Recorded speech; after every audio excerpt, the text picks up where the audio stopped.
Okay, should I start? Hi, I'm Sitota. Okay, yes, I'm Sitota Brissett, and upcoming a biotechnology student, upcoming to my second year, and I'm an intern at e-Biome, and this is one of my projects, which is STEM article writing.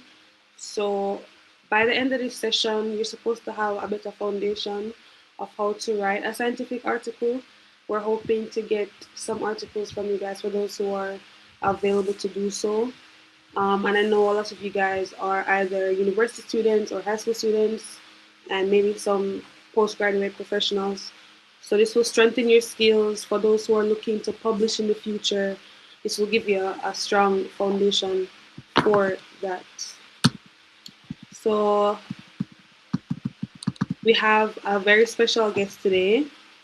She'll be basically giving us a lesson, but we want it to be interactive.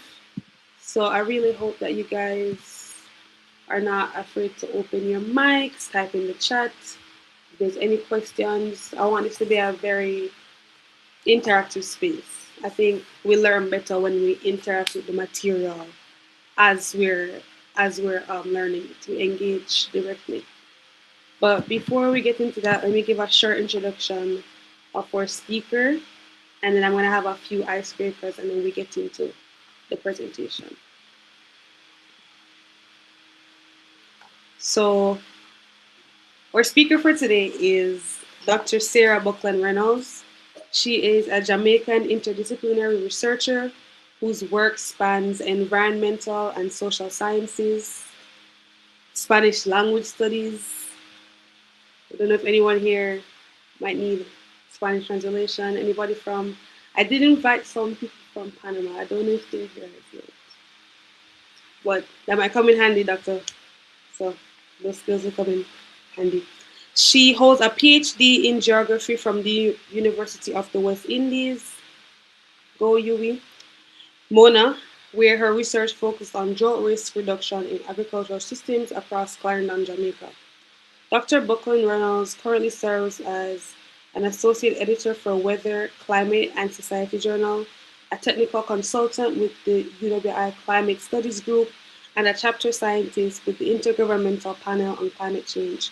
Her outstanding academic contributions have earned her several prestigious awards, including the 2024 Editors Award from the American Meteorological Society and the 2023 L'Oreal/UNESCO Women in Science Caribbean Award. And there are many more. She is very passionate about resilience building and community outreach. She combines scientific excellence with a strong commitment to service and education. She has so gracefully agreed to do this presentation for us today. So, Dr. Buckland, you could just. Yes, thank you. Thanks for inviting me. Hello, everyone. You were saying you're doing icebreakers, or is it my activity that you're referring to? Oh, my icebreaker. Yeah, okay. All right. So see you Yeah, soon. my icebreaker. All right. All See you right. in a minute. Yeah. Sure, sure, sure. Okay. All right. So the first one I have is also fun, to short, fun icebreaker. Uh, Real versus fake scientific facts. You can type in the chat, open your mic. It's a game, if you will, and you can you can play as well, Dr. Reynolds, if you wish. Um, okay. Humans. The first fact. So you're gonna tell me if it's a real or fake scientific fact. So the first one is humans glow in the dark, but it is invisible to the human eye. Real or fake? True. Shane.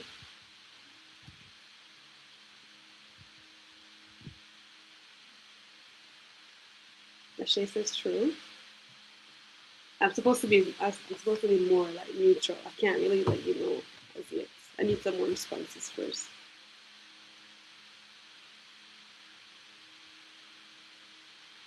One letter Israel says false. Okay. Shauna Lee says false.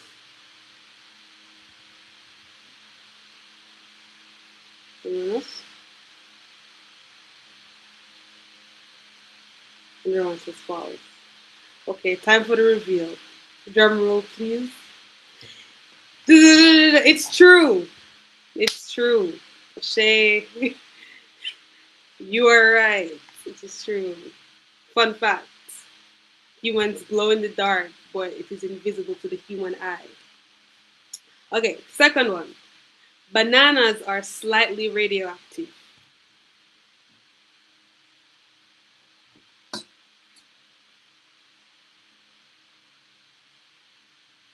I'm seeing some truths.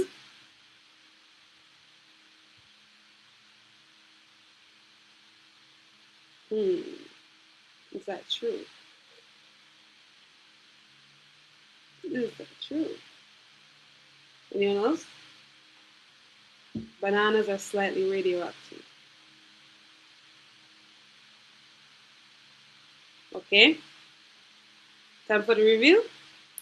That is true. That is true. Bananas are slightly radioactive. That's kind of crazy to think about, but that's true. Okay. Goldfish only have a 3-second memory.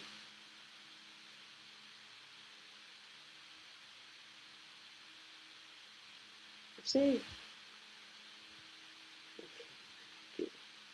False. Ron says false. Wolata is just as true.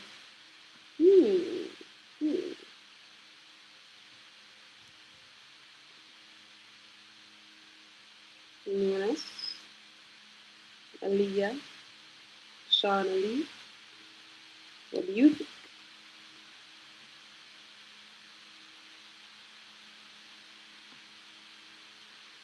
Is it true? Okay. Sure. Well, false. We'll have to research how long the memory actually is. And you know the famous terminology, oh, you have a goldfish's memory. But it's more than 3 seconds. Yeah, apparently it's more than 3 seconds. Okay, I'll do like 2 more. Lightning is hotter than the surface of the sun. None of us know how hot the surface of the sun is, but we can imagine. So the fact is lightning is hotter than the surface of the sun. False question mark? No, Rowan, you have to take a guess. Commit to the guess that you take. But she says false. Okay.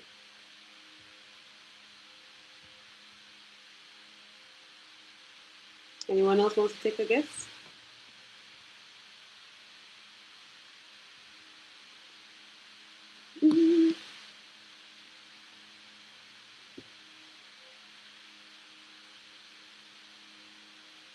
Huh? False? And the answer would be true. Believe it or not. Dr. Sarah. Yes, true. That's a good little lightning. Would that be considered astrological? The sun, the star. But yeah, lightning is hotter than the surface of the sun. So please don't try to test that if it's true or not, but apparently it's true. Okay. Okay. I have one more icebreaker. One more icebreaker and then we get into the presentation. And it's just a question really. A good question, like a good reflective question to start off. In one word, what comes to your mind when you think about STEM or STEM writing?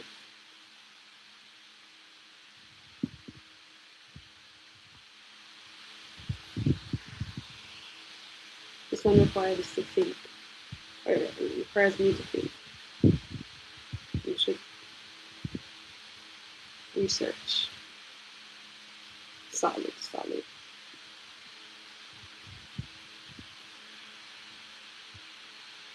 Detailed. Solid.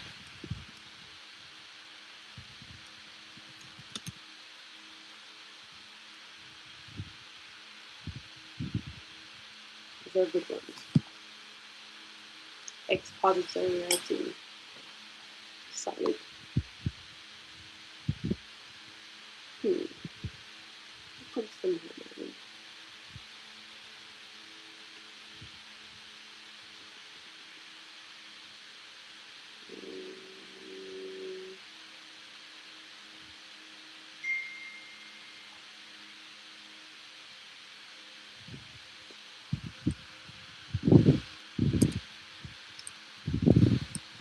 This is timely. My word is discovery. But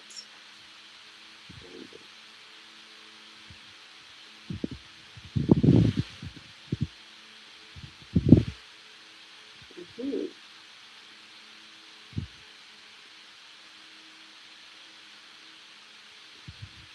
Yes.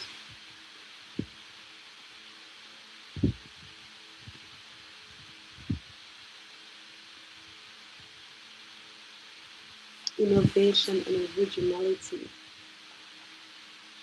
Solid for sure. All right. So I think we're off to a good start because these are the things that we should be thinking about.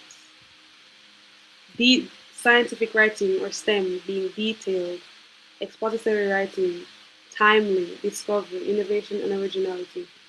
These are really good foundations for what we're going to be learning about today. So that's it for my icebreakers. We're going to now hand over to Dr. Buckland. So please give her a warm welcome. And let's get into learning. All right. Thank you so much, Sitota. Thanks to everyone. How is everybody doing? Your holiday. Yep. All right. So as Sitota mentioned, okay, I'm seeing the doing great. All right, wonderful. At least one person is doing great. I hope everyone else is doing great. So as Sitota mentioned, I'm going to try and make this presentation as interactive as possible. It's quite lengthy, and depending on the time, I might just skim through some of the slides. I have a few activities, and one of them would be using Mentimeter. So if you do have your cell phone with you, you can already go to menti.com, and so get ready to go on the code that I will show on the screen shortly. So welcome. I do hope that this will be useful for you, whatever level of scientific writing you are actually at. I was already introduced, so I don't really need to go into this, but just to let you know that the approach that I'll be taking today really reflects two different schools of thought that I've been exposed to thus far in my career. So I have been both in academia as well as I was a senior research analyst in a government agency. And that other experience in terms of policy writing also has shaped some of what I will be presenting to you today based on the audience that you'd like your article to be targeted to. All right. So that's what I will say here. I also am involved in Christian outreach. So also ministry, if you do an intersection with that field, I also have that background that I can share insights with you from. So let me see if I can hide my video panel so I can see everything properly. Okay. So by the end of this session, there are really four main outcomes that we expect that you'll be able to, of course, draft your STEM article, know its purpose, identify credible scientific sources, to also make sure that the articles that you write have a solid structure, and we'll be also sharing various toolkits that will help you in improving your STEM writing overall, not just for articles that are more for public consumption, but also for journal articles, given my experience as a reviewer. So there are three main expected outcomes from this, and there are three C's. So you'll remember, right? So the first is credibility building. Second is having compelling delivery. And the third is for clarity and connections. So by the end of this workshop, you will learn how to strategically choose and cite reliable scientific sources for STEM topics. That is very important for you as a writer or as writers to build credibility in your writing, right? We'll further develop that credibility into delivering it into with effective communication. So we'll look at audience specific considerations. We'll look at typical structures as well, different approaches on how to structure your article. And then finally, you'll then learn how to translate these complex ideas for real world impact. All right, so now here is the icebreaker activity that I have prepared. So as I mentioned, please go to menti.com.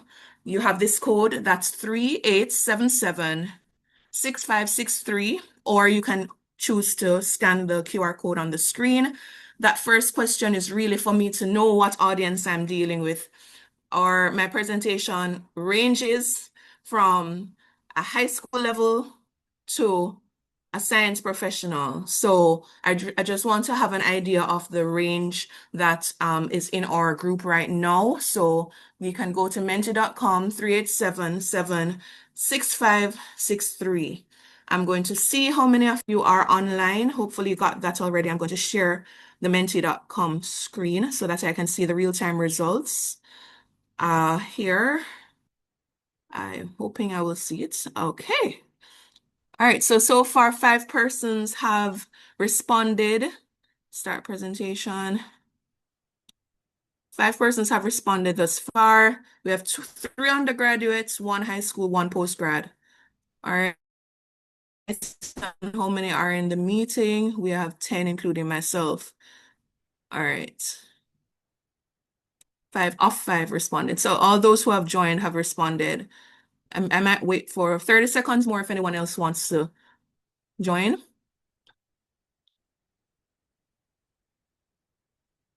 All right, 4 undergraduates. All right, so we're predominantly undergrad, which is the average, which is good, because we're going to look at forward-looking. You surely want to also improve your writing as you go or consider higher education. The next question here is, how confident are you in scientific article writing? And we have ranging from highly confident to little to no confidence, right? I'm hoping this was set up properly, but it seems all the levels are basically the same. Okay. Little to no confidence. Fairly confident is on average closer to little to no, wait, hold on. I think there was an error here. So I might have to actually let you open your mic so I can see properly. With this. Based on what I'm seeing, though, it seems that you're more leaning towards little to no confidence than highly confident. So, well, you're in the right place. No worries about that. We all have our different levels to grow at. And so, yeah. All right, thank you for your feedback. I won't stay very long on this because of the number of slides I have. I don't want to even disclose that to you because it's quite a lot. But thanks for participating. And I do hope that by the end of this lesson, your confidence has definitely grown. So this is the same thing here. So let's move on. So as I mentioned, the main audience that we are catering to, they're varied, both high schoolers, undergraduates, as well as postgraduates. So now introducing why are we doing this, right? So we all are science students here, and we're already used to doing scientific experiments or doing our field work in our scientific endeavors. We're already familiar with the research cycle, the hypothesis, the testing of the hypothesis, or observation and data analysis, and then drawing conclusions, and that iterative process that you can go back to adjust your hypotheses. But why is it important for us to be effective in our writing. It's important because we have to translate the impact. What use is it if we're writing and all right, on the most basic level, you submit it to your teacher and it's rejected for some reason or another, if it's not good quality, if it's not a, a credible scientific paper that you're writing. So we, without translating it to impact in an effective way, we risk rejection by our teachers or lecturers or policymakers on a higher level. This one is yawning. Might deem it irrelevant because you might have a solid study, it might be well credible, but if you're not translating it in the language to what they really need to show the relevance, it will be shelved, right? So you want to improve on your writing so that you can improve your relevance if you want to translate science into policy, or even if you're doing community outreach and you want to have some just public awareness. You'll have these people just hearing jargon and they won't really benefit from the work that you're doing. We all know how rigorous the scientific process is, and we don't want that effort to go to waste when we actually want to translate it into impact. So this is really the rationale as to why we're doing this today. And so we're going to, hold on, I'm still seeing my panel. So I'm trying to move the panel away. All right, so we're doing the 3 C's. Today, we'll be looking under building credibility, looking at ethical procedures as well as for source selection. Under compelling delivery, we'll look at audience appropriate or relevant articles and also on different approaches to article structuring.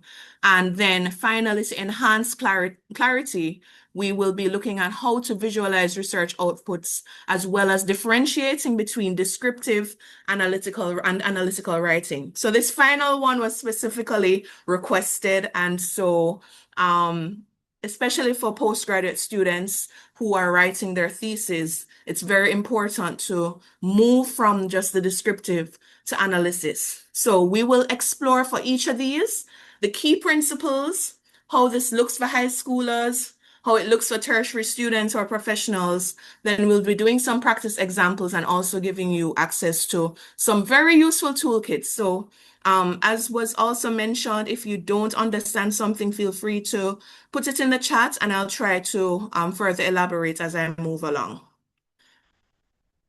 All right, so for the first C, credibility building, we look at ethical procedures and source selection. Of course, the most fundamental thing is credibility as a scientist. Without credibility, what is research? You're speculating something. If it's not rigorous, it becomes even misguidance. And we know in history how that, if you pose something as scientific, and it is actually taken up in society, real harm can actually come from it if it's not actually having a solid basis. So even before you think of how to communicate this, it's important to ensure your work is really credible. So under building credibility, we're looking at 3 aspects, right? 1, of course, we need to choose relevant topics and quality sources because the basis of your research has to be based on something that is not misinformation, and you also don't want to reinvent the wheel. As scientists, we want to push the conversation forward. We don't want to just repeat and replicate what has been done before. Secondly, under this, we're going to look at how to document sources. Primarily, we're going to just give an overview of some of the main citation styles because that will help your readers to be able to trace what you're saying to the origin, right? And we're going to also look at ethical procedures. So firstly, most fundamentally, choosing relevant STEM topics. So no matter if you're in your high school years or if you're in an undergrad or postgrad, you will be tasked to select a STEM topic at some point. On this word cloud, the most fundamental, the SBAs, your IAs, if you're in sixth form, you might have to do some field work, lab work, etc., write a literature review. How do we choose what is relevant? Because there's so much information online. So usually our selection, if our teacher or lecturer doesn't choose a topic for us, is based on our own interests. So being curious and looking in the context, then we identify gaps, and then very importantly, we focus on what we say is feasible, right? Is my topic too broad for me to finish in this time? I might need to narrow it down. So let's look at each of these steps. All right. So firstly, curiosity and context. It's very difficult for us to continue a topic in research. For those who are really doing deep research, you know what I'm referring to. If you don't have interest in the topic. So it's good to start out with something that is an actual, interest topic to you, or an interest topic to society that you want to try and resolve, right? So you might see a local problem or something might fascinate you. Then you will connect it to real world disciplinary needs. That is just the foundation, but then the next thing is the most important thing if you want to make your contribution original, which is to identify gaps, right? So how do you identify gaps? I will be teaching you or showing you some AI tools that can also assist in this, but in terms of manual research, you can start off by looking at existing research through Google Scholar, especially those that are most recent. In the next slide, I'll be going further in that. But the focus on feasibility, after you identify the gaps, sometimes there are so many unexplored topics and you just want to do everything. But you have to also consider, how much time do I have? How many resources do I have? So you have to start to narrow down these broad ideas into a manageable and testable focus. So your resources of time, your resources in terms of data access, and also mentorship. So there might be skills that you need to actually finish this project or this article. Make sure you're able to have enough resources to complete your objectives. All right. So with that, you'll be then able to formulate your question into a much clearer and directed idea that will guide your article writing. All right. So how do you create original content by identifying research gaps? So I mentioned first Google Scholar. For those who have used it before or have not, you just simply type in Google Scholar and then you type in a topic. So I have on the screen an example, climate services for agriculture in the Caribbean. On the left-hand panel, you have the option to actually make Google Scholar filter the most recent articles that are peer-reviewed, meaning for those in high school who might not be familiar with that term, peer review just means that other professionals, other experts in the field have examined the rigor or how well-grounded, how good quality is that research. And so if they approve it, it's only after the approval of other experts that that thing is published. All right. So I have here in this, using these keywords, the custom range from only articles after 2023 to this year that would come up in my search. That significantly lessens the or focuses what results will come up, right? When you choose your pool of articles, it's very useful for you to look at three sections, especially the abstract as well as the conclusions, some parts of the results as well. In the conclusions, especially, you will see you can use Control F and look for future work or limitations. Anything that you see in a recent journal article that recommends future work or limitations, that is usually the gap that you can argue on as to a justification or rationale for your new research. You are going to be addressing this that was not addressed before, or that emerged from a recent literature in your field that was not dealt with properly. If you do not find a lot of papers with limitations, let's say you're dealing with something that's so context specific that you're not finding papers, you can actually use that as a rationale itself that you're not finding these things, it's not well published, it's not well documented, to say you need to apply this because this research has not been done on these populations or regions or disciplines. But it's very important as a science writer to ensure that you are putting out something that's moving the literature forward. All right. So I hope I'm clear thus far. I hope I'm clear. All right. So other pro tips in skimming the literature. If strapped for time, as I mentioned, there are three sections: the abstract, the results, and the conclusion. We're looking at the next steps for future research and the limitations.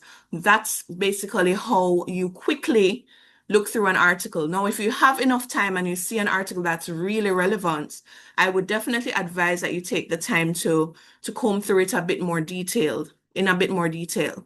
But if you are strapped for time, focus on these three areas. And if you are looking for methods or comparative methods, it's also useful for you to look at the methods section, especially if you need to compare limitations in greater depth, right?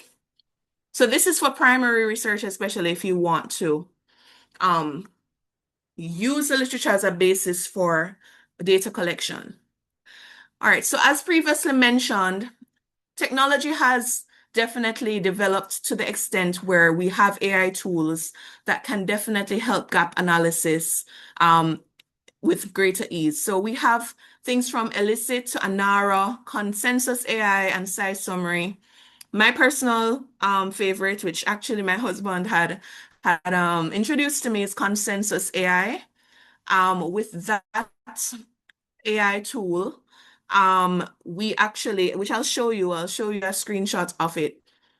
You can actually put in a scientific claim and it quantifies the percentage of the literature results that agree or disagree with that claim. So now if you see that the literature is not settled, you can then look at these different articles that are have come to different conclusions on a claim. See why. Is it that the methods were different? Is it that these results are context specific? And then you can use that as a justification for finding out, okay, what's to use it to actually do more research on, because the literature is not settled, right? So you can also look at others in your own time. Anara is also good, but more of the others are for just summarizing the articles.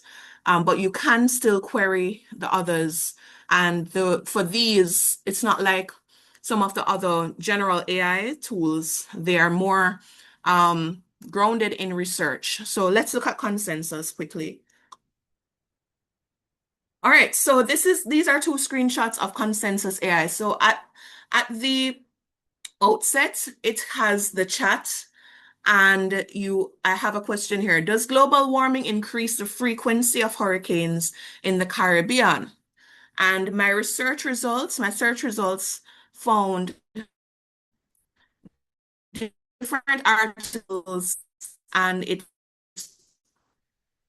classified automatically that global warming increases the frequency of hurricanes, while 58% did not find that as a significant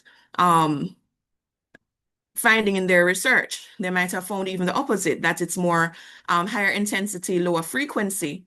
So then it actually goes into and highlights the sections of those articles that disagreed, and then you can go and independently look at them, then look at the methods, see how did this and where did this paper come to those conclusions, and then formulate your own thing to challenge. Okay, well, the literature was fragmented. It was only we see that in the Middle East section, this is what was observed. Here's what was observed. So now I'm going to be combining the comparative contexts, right? So that's just something to hopefully get you thinking. As I said, it shows snippets from different sections of the articles, and you can examine any differences to hypothesize why there might be differences that the literature in its totality, no single paper has found why these nuances exist. So you can then create a new topic that tests further. Why are there differences? And you reconcile the literature. All right. All right, so let's practice. Okay. So I don't know if you are on your phone or if you have a paper. But at the end of the session, we really wanted you to at least think of some topics that you'd want. And I wanted you to look at the principles described for how to select the topic, looking at feasibility, looking at the identifying the gaps and especially and also your interest. And then you brainstorm 1 to 2 topics that you might want to write an article on, right? And I have here that it's good if you choose an article that has not really been explored in depth yet. So let me see the time. And Sitota, you can let me know like some time checks as well, please. It's 2:42. I'm gonna show all the parts of the exercise. I'll give you 3 minutes. Um, but after you brainstorm your topics, I wanted you to actually go to consensus.app, consensus.app, and type in one of your topics and see whether there's a general agreement on any topic that you have. So at least you can see, all right, what is the literature saying? Is it something that is not really controversial, that my article might not be as interesting as I thought it would be? So you'd use that output to basically identify a gap. And no, 3 minutes is very short for that. But at least I wanted to think of your topics and try consensus AI and see how it works. All right. So I'll just let you do that for a few minutes.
All right. Please let me know if you have any questions or concerns. If you want to come up with one topic, that's fine. Just try it out based on the principles. And again, they are basically what's interesting or solves a local problem, um, identifying the gap, and making sure it is feasible. The topic is feasible, and then just trying to go to consensus.app and see how the literature is in a snapshot. All right. So it's actually I think it's CONSENSUS, not APP. Yeah. Well, it is 2:45. In the interest of time, I think I'm gonna move on, but let me see the hands of anyone who actually has drafted something. Ooh, hold on. Who is it? Somebody put up their hand. Oh, well, let's all right. Would you like to share one of your topics? Sure. My topic was effects of soil erosion on agriculture in the Caribbean. Okay. Effects of soil erosion on agriculture in the Caribbean. Sounds broad, but it's very ambitious. Did you get to go to consensus? Right as we're speaking. Okay, okay. So maybe later on you can let me know if you see agreements because it's not a controversial topic per se. I think we would refine that further as we go along. So it's going to be a continuous exercise, but thank you so much for sharing. All right. Okay. All right. We'll move on now as we're going to work on further.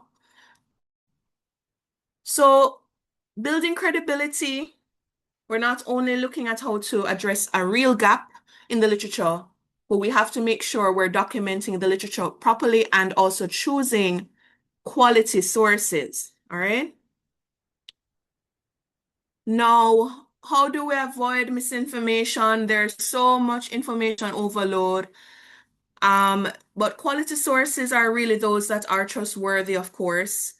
They've usually gone through multiple rigorous checks before their publication. Of course, some examples, they range. There's a broad range, but at the tertiary level, the university level, we are usually advised to use academic journals. These academic journals are peer-reviewed, but in the next slide, another slide to come, I'll be just warning a bit about predatory journals because we have some new journals coming up that are basically not as rigorous. They just are taking advantage of researchers and charging money to publish a lot of money. Also books. Books tend to be respected, but it's not all books because persons can more easily self-publish now without there being an editor or a reviewer. So we would generally stress to stick with third-party publications, publication houses that are known, organizational websites, so those ending in .org or those ending in .edu or those ending for government websites ending in .gov. We also have room for the citation of news outlets, but usually there is an encouragement that we try to trace the original source because the news journalist gets their news from an original source. But if you can't find it and if it's something more cultural based or historical based, sometimes mainstream news outlets are actually acceptable sources. But still, even if your sources are within this range, please be aware that even some of these traditionally credible sources can include biases, right? So for deeper searches, look at the author, look at the evidence presented in the article. Because even with government websites, there's politics, even with certain things. So just be aware as a researcher, and compare. So you usually don't just use one source to justify what you are writing. Usually you compare sources. All right. So how does this look for high schoolers? I know when I was in high school, writing citations wasn't a thing as much until I was in sixth form. And I would not be citing in text. I think in my SBAs I did have some for grade 11, but it's not as big of an expectation, but I believe that is changing. But even if not, even if your teacher does not expect you to put your sources in your text, but just list it at the bottom, please remember these, all right? We all know Wikipedia has so much information at your fingertips, but please do not include Wikipedia as a credible source. Mind you, Wikipedia does have some links to external sources. So if you do visit that site, please visit the original sites that are linked and do not cite Wikipedia. Why? Does anybody know why?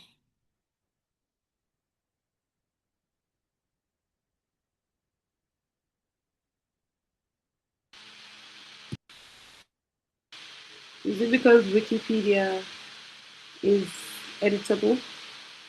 Thank you. So who said that a while ago?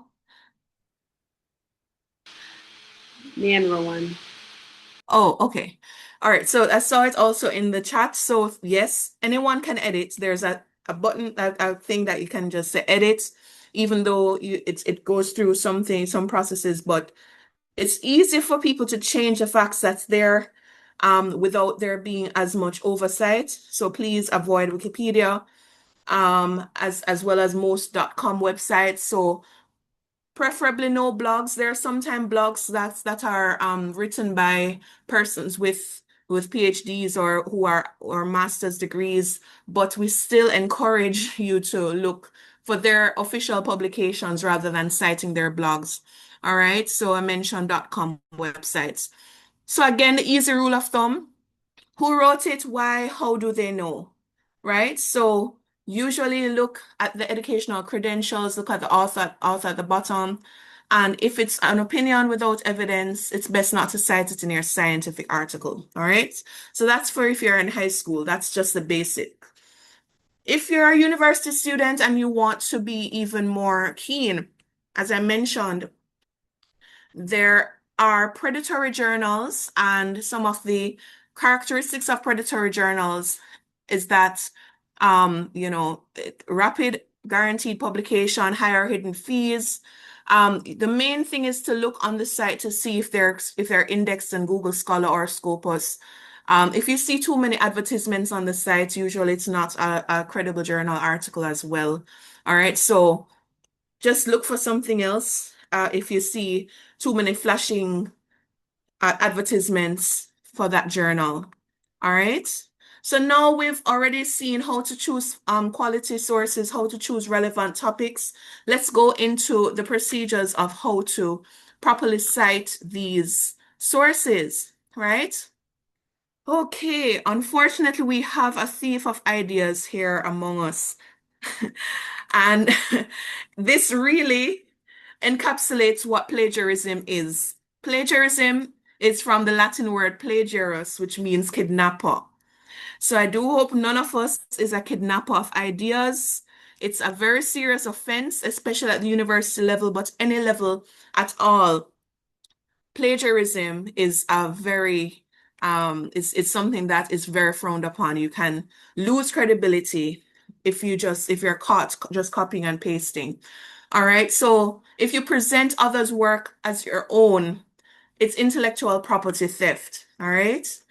And why is it frowned upon? Right. So of course, at the basic level, it's academic dishonesty.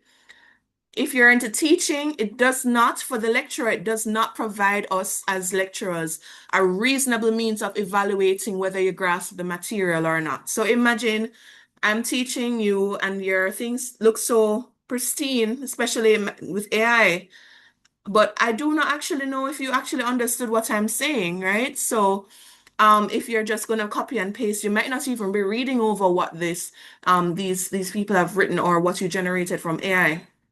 Another thing is the legal aspect, right? So there's copyright law and it undermines the hard work of the original authors. So imagine you as a science writer put in all of these efforts, probably sometimes months of research to write an article, and someone just completely copies it and then wins a prize from your writing and you got no recognition. How would you feel? Right? It's the same thing.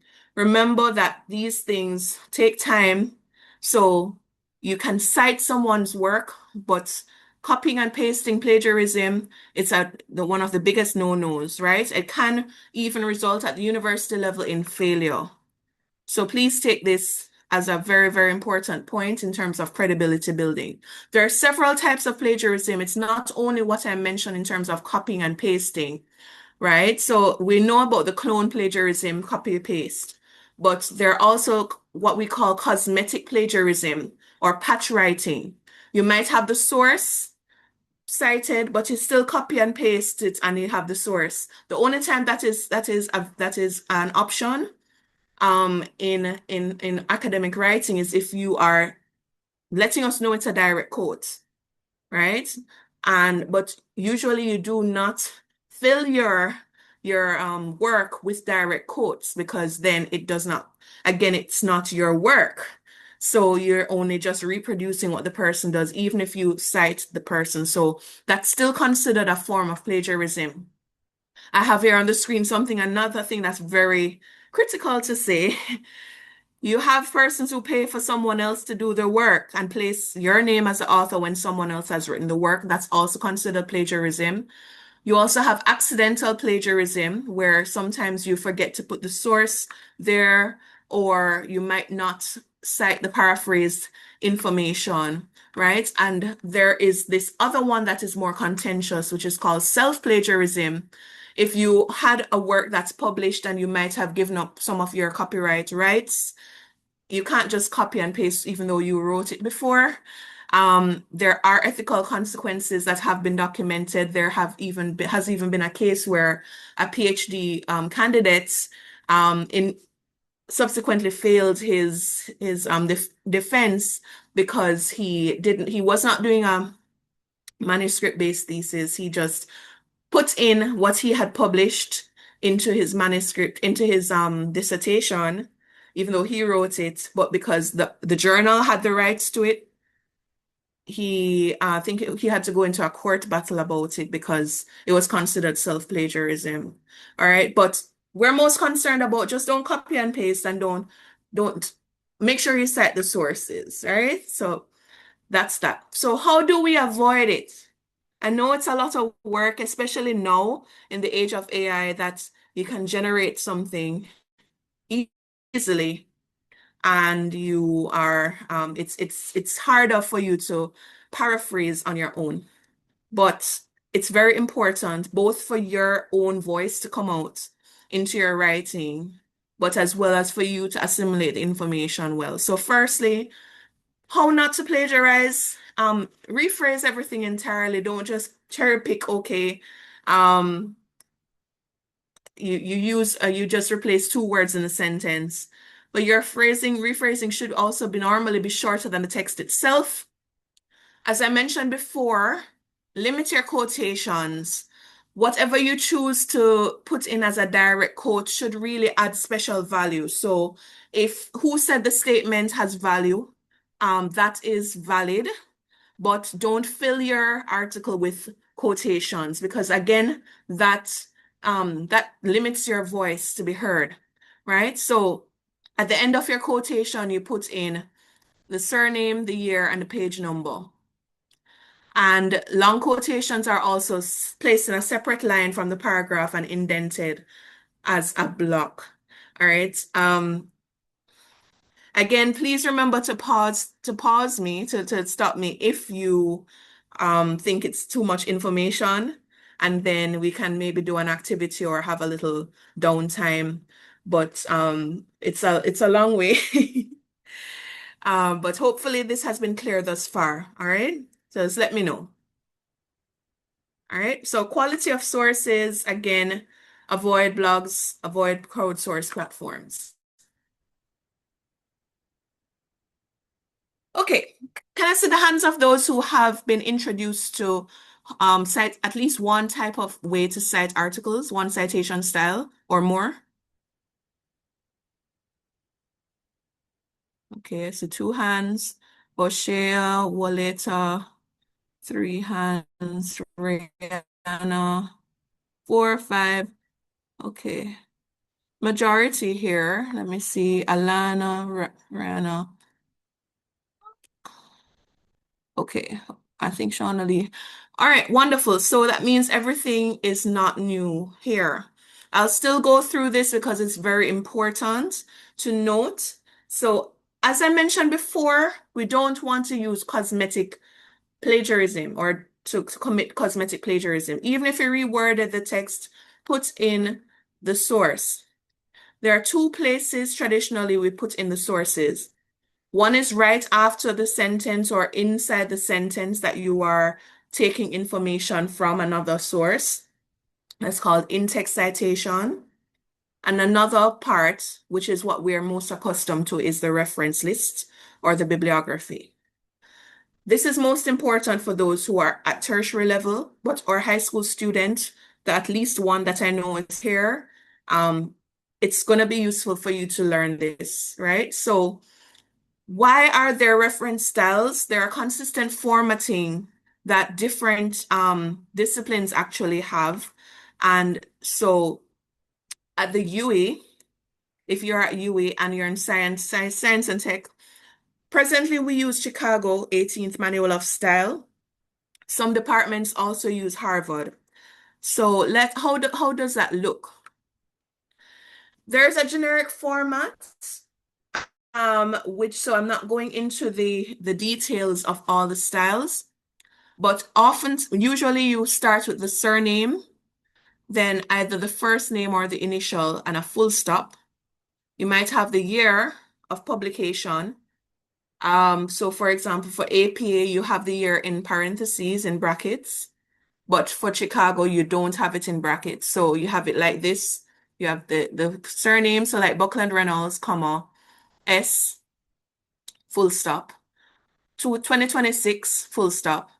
Then the title of the book in italics. Then we put another full stop. We put the place of publication and a colon and the publisher. All right. Not too hard. If you haven't, because I think you've all been exposed to this before, it shouldn't be too hard. But one of the toolkits that we have, I think, is some worksheets that will show you this. So at first, you'll have to be consulting it, but then it becomes easy for you to actually remember. For journal articles, it's similar. Last name, comma, first name or first initial, full stop, year, title of the journal article, then full stop, then what is italicized is actually the title of the entire journal. Then you have another full stop, volume, then a parenthesis and the issue number, pages, and publisher. All right. Not going to bore you too much with this because this is kind of long. But just to let you know, the citation styles are not random. They're usually connected with specific disciplines. So APA, of course, is part of the psychology discipline. Usually it's used in the social sciences. MLA is often used in the humanities. So if you're in the humanities or have a cross-faculty degree, you might have been exposed to MLA. Chicago, as I mentioned, in UE, at UE, it's used in science and technology. Otherwise, it has been used in history, fine arts, theology. I know Turabian has also been used in theology, Harvard, general sciences, etc. So you'll have access to this document if you want to look at each of these in more detail. I'll skip this out, but just to let you know, it's not random. So each of these styles has a root to different fields of study. So let's look at this toolkit, right? So some of you might be, if this is their first time seeing the citation styles, you're wondering, how am I going to be doing this if I'm citing 20 sources? If you're in high school, that's a lot. If you are in university, especially if you're a postgrad, it might be nearer to 1,000 sources. But how am I going to do all of this manually? Have no fear. There's something that's called a citation manager or a reference manager. And that will allow you to cite while you write. It will allow you to be able to download references because most articles actually have references downloadable that you can actually upload into these software. So I have on the screen a comparison of 3 main reference management software that exists. One is called Zotero. That's a free open source one. I use that one as well as EndNote. You can find it at zotero.org and you can actually change the citation style automatically. It has a plugin for Word.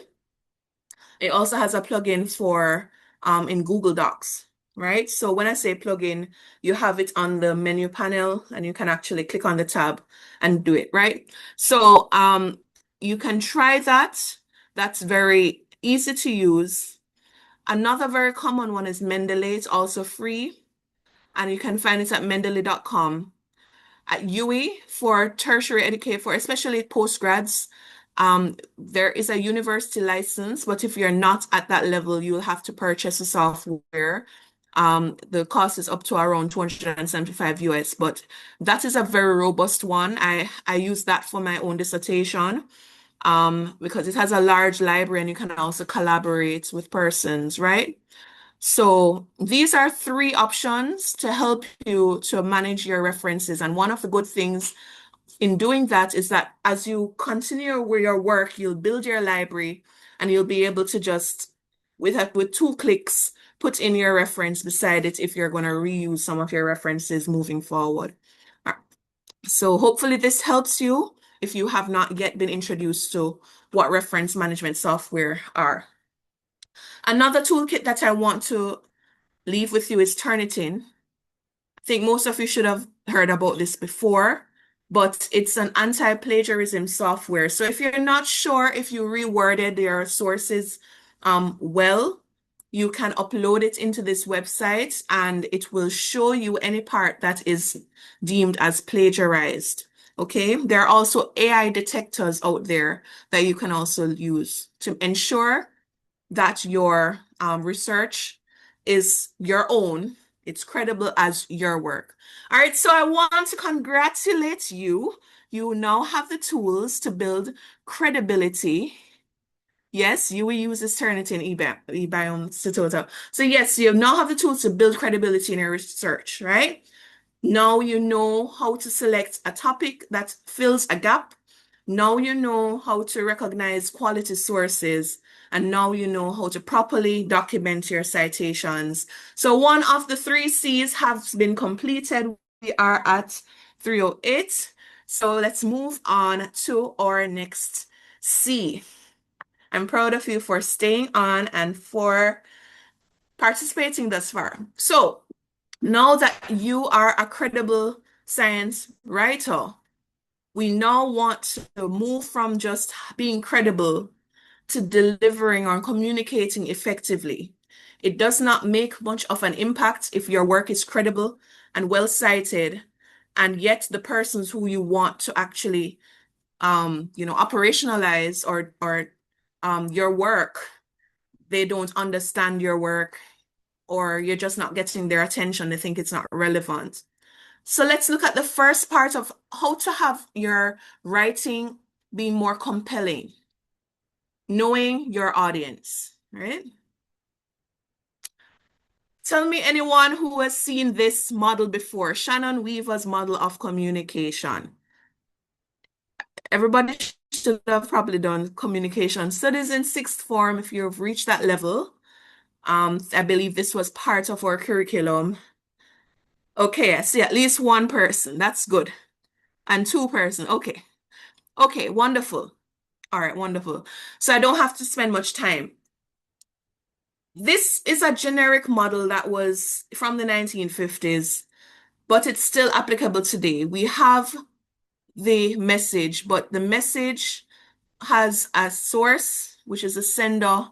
We have a transmitter, and we have a way to transmit that information. That's a channel. There are different things that can intercept or block that message, which we call noise. And then we have the part of the receiver. There has to be a translation process or a decoder before the receiver can actually use that information effectively. So we're going to be thinking about this model when we're looking at how to communicate or research, because you can have the most valid research, most reliable research. These are very important and foundational, but you won't impact unless you have the communication being done effectively, unless you reduce the noise, unless you translate it using a channel that people can understand and access. All right, so how do we do this? The first question, there are 2 questions that I'm going to look at. in compelling delivery for STEM knowledge is, again, as I mentioned, who is your target audience? High schoolers, most of the times, you're either reaching out to your fellow youth, you might have your own science blog, or you're just submitting an assignment and your teacher is the main person you want to convince that, yes, I know what I'm saying. University students and professionals, again, you're in the education system, you want your lecturer to see, hey, I understand the information, I can answer the questions, or you might be wanting to impress the journal editor, say that, yes, I am submitting something that is really original and will further advance the field of study, right? Again, same thing for professionals, but you might even go at a higher level. I want to convince the Ministry of Health that this project that I'm writing is sound and also a good way to spend your budget for the grant that you have announced. Or you might want to convince the general public about a certain issue to try and generate some action. So whatever your target audience is, whoever your target audience is going to be a very important guide in how you phrase your research after you've done the rigorous part of the research, right? The second key thing for how to have compelling delivery is looking at your objectives. So, all right, I know that I want to get the attention of my policymaker here now, but I don't want to forget what I am doing this for. So I don't want to only look at their priorities, because you might want to shift their priorities, but you have to walk with them and know what they're believing now and convince them to something else. So you don't want to lose sight of your own objective, but you have to ensure that your structure is clear and the channel is appropriate for your objective to actually be reached when you're writing. All right. All right, so as high schoolers, how does this look? You have lab reports, you have your SB or IA. If you're doing geography, you're doing a lot of essay writing or other STEM essay subjects. Your primary audience, as I mentioned, you might be writing for your examiner, you might be writing for your teacher. There are differences in length, but there are similarities in structure. So of course, our lab discussions are shorter. The essays tend to be shorter. It might be 1,000 words. IAs or SBAs, the lengths. But even with these varied formats, even with these varied purposes, there's a generic structure that I'm about to show you that should be able to help you to organize your thoughts in a clearer way. All right, so does anyone know the generic structure of a well-written STEM article? Anybody wants to guess?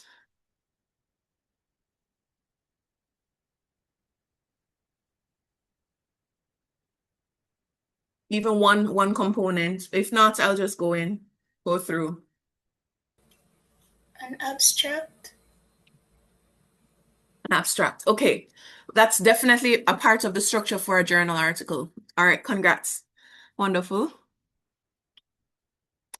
Introduction, body, statistics, conclusion, introduction, body, conclusion. Of course, the three generics per sections. Definitely. We're going to go into more depth than those. I'm not coming here to just say intro, body, and conclusion, and that's it. I'm going to be giving you more insights in how to actually make this more nuanced and how to actually make it more compelling. But thank you. That's definitely the direction we're looking for. For university students, similar things. We have a broader audience to think of, even if we're doing essays or thesis or journal articles. All right, so we're going to do an exercise on how to structure. Before that exercise, let me just introduce to you two key approaches. When I was only in academia, I only knew of one approach, which is the systematic approach. The systematic approach is basically showing from when I made my hypothesis or had my objectives going into how I achieve those objectives or what my methodology, then going into my findings and going into my conclusion and recommendations. And you would not know what I'm actually getting at or what I've found until you reach a findings section. So it prioritizes a sequential outlook in terms of, okay, making sure I document everything and show how rigorous things were or how rigorous my my design, my research design was, right? That's the emphasis of the systematic approach. That's why you say, okay, why is it relevant? What am I going to do? How I'm going to do it? And then finally I reach, what did I find? Because the findings in academia are far less important than the you have to know that it is rigorous. So it depends on the rigor of the methods. However, in going into government, so yes, that target audience is usually persons in STEM. Those who are in academia are used to this, but in policy writing, if you're translating science into policy, this systematic approach will get your work shelved. And I've actually experienced that firsthand. Let me see. Okay, what is meant by rigor of the methods?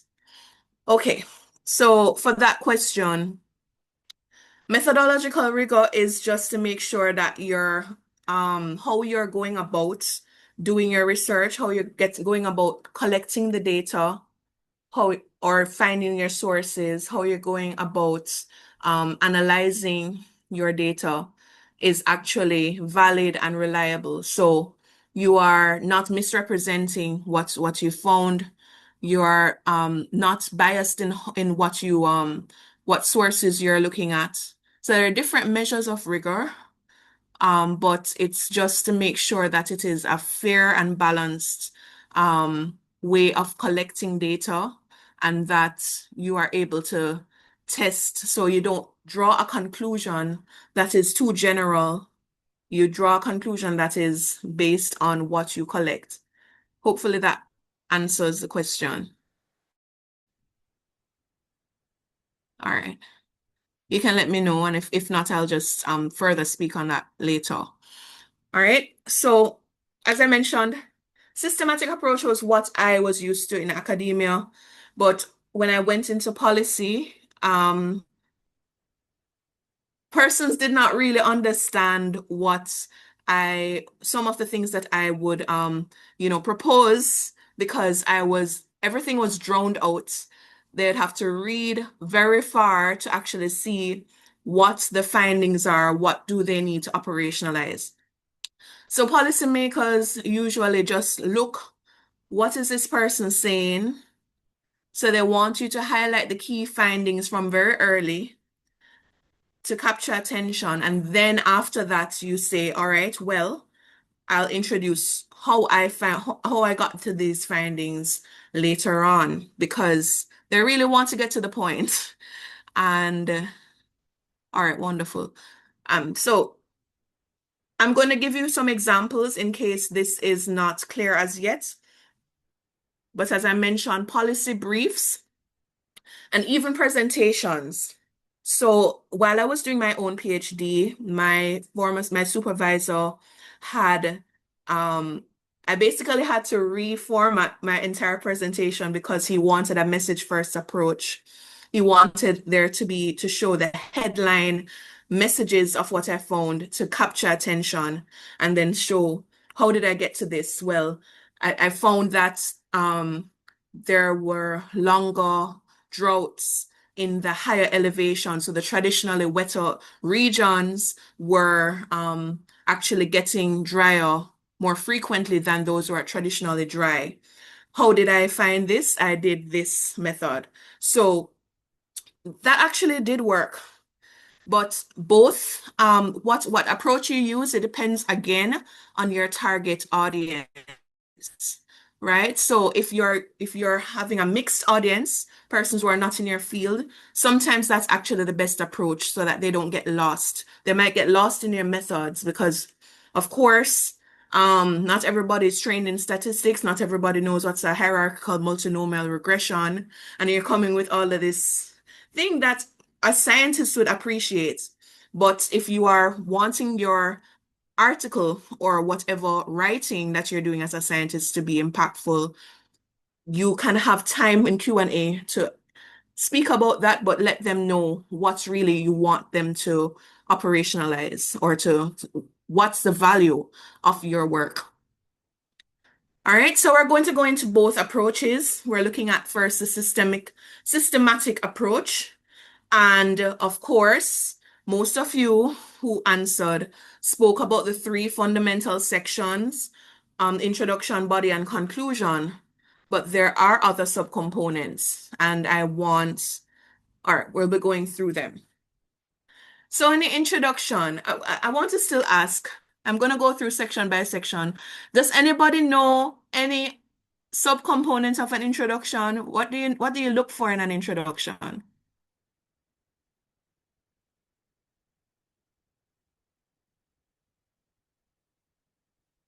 A thesis statement. A thesis statement? Somebody said that? Yes. Oh my gosh, congratulations. That's going to be a big, big, big, big part of my presentation. The thesis statement. I'm very happy that you already have known about that. All right. So we're not starting with the thesis necessarily, but anybody else has any other parts of the introduction you wanted to share, or should I just go on? Problem, key findings, conclusion, summary. Okay, so you're sounding like the abstract. So the problem is definitely part of it. Problem can be something or a hook. Okay, the problem can be a hook as well. All right, so thanks to all of you. So definitely all right, I see something else. Context behind the study. Everyone is correct. Everyone is correct. Okay. So this is what I call them. You can call them some of the other names that you mentioned. The attention grabber is also called a hook. That attention grabber can also just be a general background to the problem. So we want to first establish that context with something that's going to blow the person's mind, something that's going to capture their attention as to, hey, I didn't know this. Let me read on. Some statistic, or it could be even a powerful quote that is relevant to your topic, right? But we want to start out by grabbing the attention, by hooking your reader. And that hook often involves what problem exists, right? Next, we usually have some type of explanation of a key term or some type of introduction of the key theme, some general statement about the theme. That might include the gap, right? Then we come to what I would argue is the most important part of the structure. It's the backbone, it's the thesis statement. Thesis statement, which we're going to be trying further down the line, it's really a position that you're trying to prove. It's a summary of the key argument. So it's not just restating. In this essay, I will examine the relationship between rainfall patterns and deforestation. A strong thesis statement is not just restating the objective. You have to have a key argument or state something that you will try to prove. All right, so we're going to get back to that, but I'm still going through the introduction. Sometimes we'll also have a preview of the essay sequence. So it might say, all right, firstly, I will give an overview, a global overview. Then I'll go into the case study. It's optional, but sometimes it helps to guide the reader on how to navigate the rest of the article.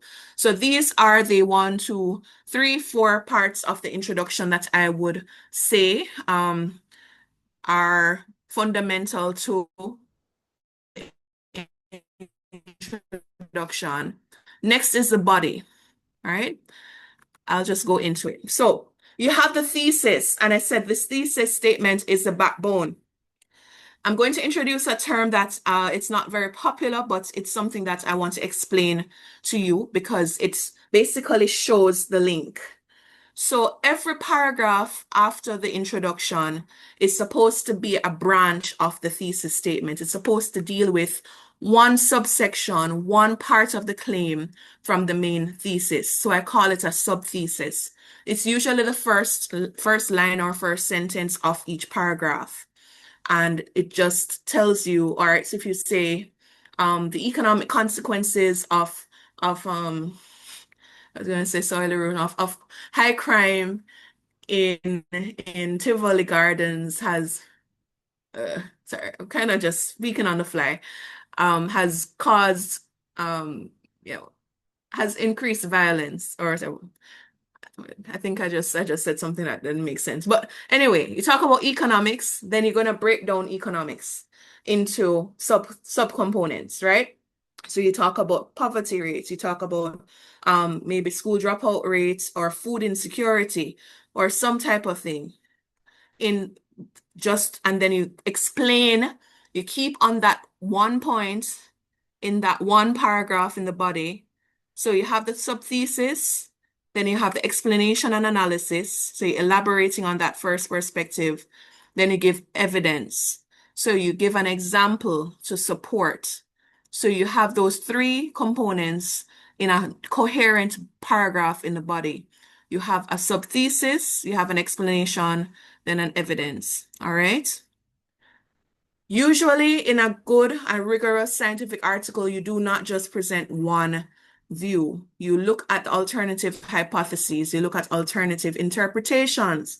So, the next paragraph or paragraphs, so it doesn't have to be one, you'll have the same thing, but you'll have a counterpoint, right? So, you'll have the subthesis of the counterpoint. What is the contention? Then another explanation and analysis in that other paragraph, then an evidence. So with these six, you can repeat that with as many paragraphs as you want. So if you have three subcomponents of your thesis statement, you can have three paragraphs on your points, on your position, and you can have three more paragraphs for your counterpoint if you wish. So that's the body. Then, of course, you have the conclusions, recommendations that can include the implications of what you found. It can include a summary of what you found. And of course, your reference list or bibliography. So in all, I believe this is 12. These are 12 sections of an essay, of a good essay or scientific article. Attention grabber, defining the problem or key term, thesis statement, which is the backbone, and we're going to go into it. Then you have a preview of the essay sequence. Then for your body, you have the subthesis. So everything, imagine your skeleton and you have the backbone and you have these nerves that are all connected to that backbone. You're going to have these different things in that hierarchy, but everything should go to prove what you said before or to elaborate on it if it's not an argumentative essay. All right. Hopefully that's clear. And it's not too much overload, but introduction, body, and conclusion, I want you to, so the context behind the study, yes. So Akila is asking about the context behind the study, the background to the problem, which was mentioned in the introduction, also would basically be the context to the study. So this is for an essay. This is for an essay, and I'm also going to go through the anatomy basically of a research thesis, for example. Wait, what am I saying? To pause questions. Okay, so I got a time check to pause for questions. All right, I'll pause for questions and then I'll see how much more I can actually go through because we actually do have a way to go, but you can go ahead, Sitota, if you'd want to lead questions. Yes. All right. Everyone hearing me? Yes. So, question to the audience. What are two of the C's that we've covered so far of the 3 C's in STEM article writing?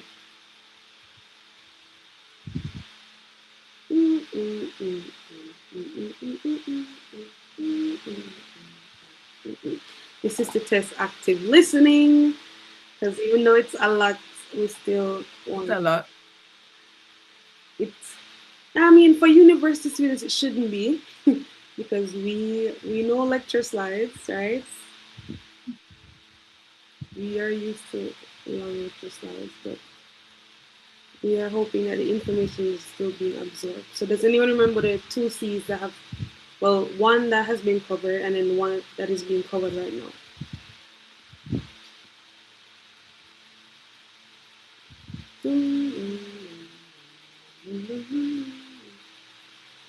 Alana, credibility. Yes.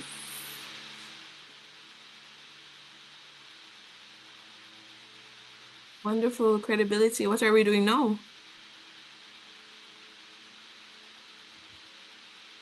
All right, so Shauna says credibility, and remember, deliver, but not a C. Call it communication. Compelling. All right, so they both got it. They all got it. So compelling delivery and credibility. Yes. Great. Okay. Very good. Right. You guys work together. Good. All right, you can continue, Dr. Can Walker. continue. All right, so I'm gonna be speeding up a bit.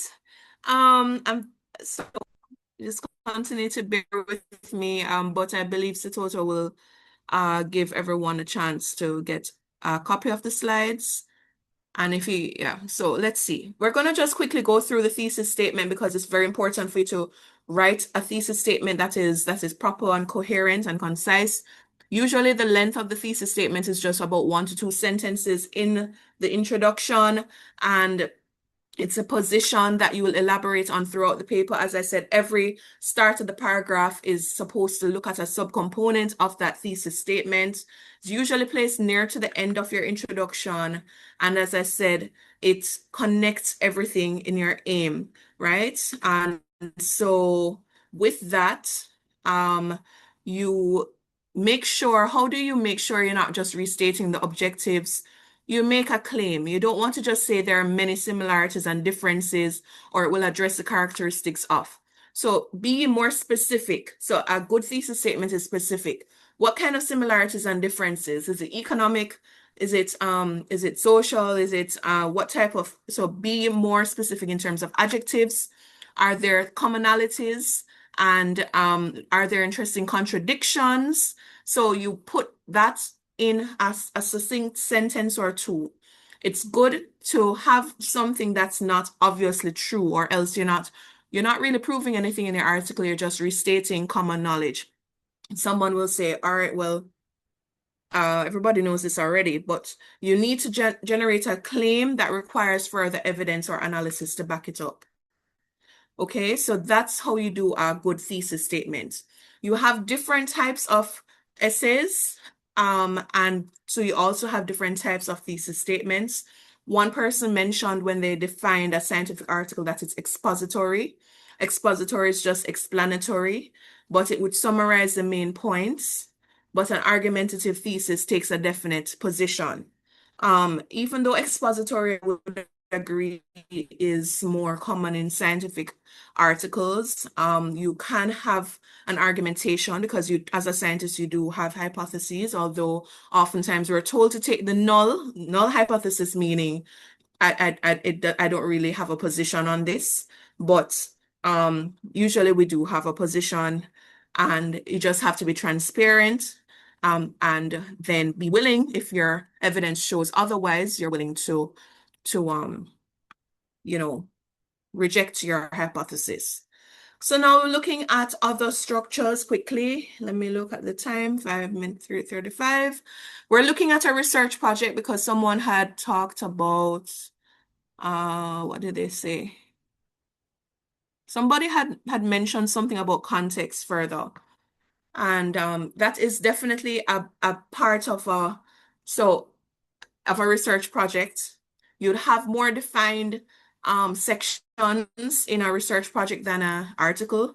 You might have subheadings in an article, but for these, you have a statement of the problem or the background, and you have the rationale. All right, this is not moving. Yeah, why is it relevant?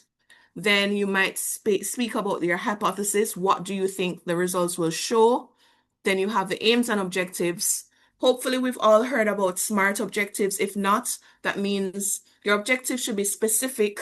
So just like what I said, don't just say what are the impacts of soil erosion on agriculture, for example.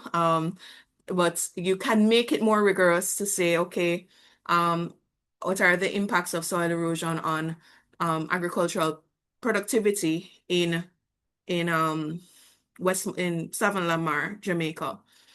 So you have a place, you have a specific impact. Let me see. PD, okay. Yeah. Then, so specific, measurable, we have to make sure that whatever term or key variable, meaning what are we looking at, that you can actually test it.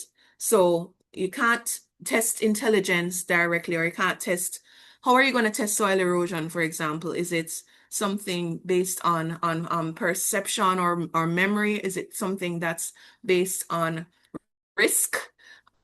So you're going to look at variables like rainfall and slope, how you're going to actually achieve what you say you're going to achieve. You also have to be careful when you use the word impact, because especially if you're in the tertiary or postgrad cohort, we don't usually encourage students to use impact unless they're going to use very rigorous statistical measurements, right? We also have to make sure this is achievable. So do I have the time to really say that I'm doing a study in Savannah Lamar? Do I have to say I'm going to do a study in well, a sample of this particular community in South Lamar, right? Am I going to just Landilo?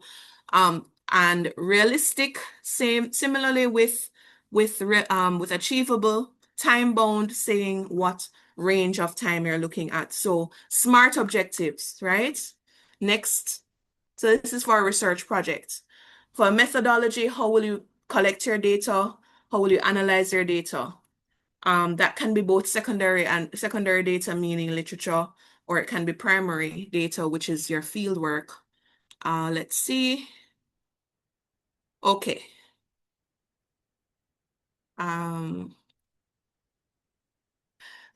So I have a question in the chat. What would be the alternative to impact is effect a better term?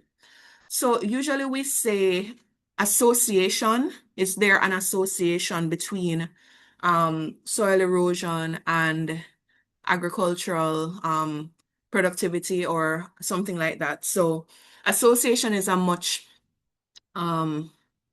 safer term because it does not have to mean that it's the soil erosion that really caused the drop in the production, but it can mean it varied at the same time, but you're showing that at least there was some type of correlation or association. So hopefully that helps. All right, no problem. So results, you look at after your methodology, of course, you're going to show your findings. I don't want to bore those who already know this at the back of their hand, right? Then you have a discussion and conclusions, right? So if you need me to go back through this, I can do that, but that's not the main thing. But I want to just quickly go through the message first approach because this is not really well taught in the university context. It's something that when you go in the industry, you see. As I mentioned before, if you are trying to convince a policymaker, they don't necessarily have the scientific background to understand when you talk about your methodologies first.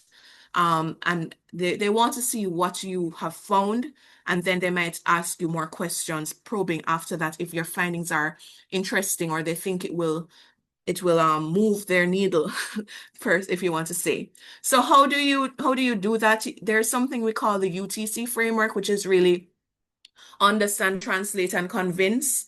So you're looking at what is important to this reader, what is important to the Minister of Health or Minister of Economic Growth and Job Creation. You're looking at what issue you want to present to them, but you want to look at the context that they're operating in. So understanding that context. Then when you understand that context, you reframe what you have found. So you might have your rigorous research already in a different format. Then now you have to translate it into his language or her language, right? And then from that, you show them how to implement it. You show them what you found, how to implement it, show them that it's feasible. And that is basically, hopefully, will convince them. So understand, translate, and convince. I'm going to show you examples, and I want you to tell me which one you think is more effective in communicating and why. So this is basically something similar to something that I've actually produced while I was in government, and I want to show you to tell me. So example A says utility companies must reinstate services within 5 days to avoid productivity losses. This conclusion comes from ANOVA analysis of surveys across 8 Jamaican parishes after Hurricane Beryl. Then example B says 8 parishes were surveyed to test productivity levels after Hurricane Beryl. Analysis shows that restoring utilities within 5 days significantly reduced productivity losses. So which one is message first and which one is example B? So Akila thinks example B is clearer. Anybody disagrees with her, or everybody agrees?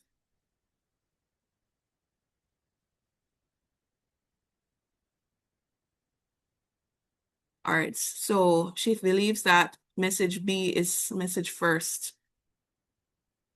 Does everybody agree with this? A is scientific.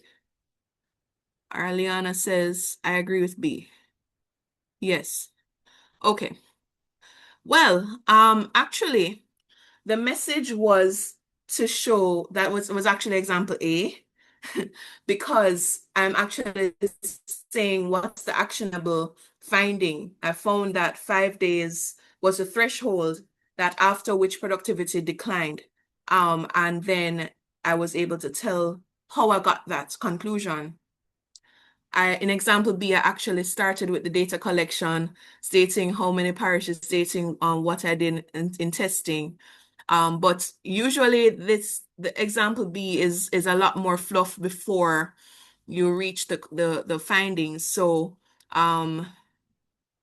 yes, all right, wonderful. I'm happy that's it. I explained it properly. So I would say I cannot tell you which is more effective in communicating. It's because it depends on the audience.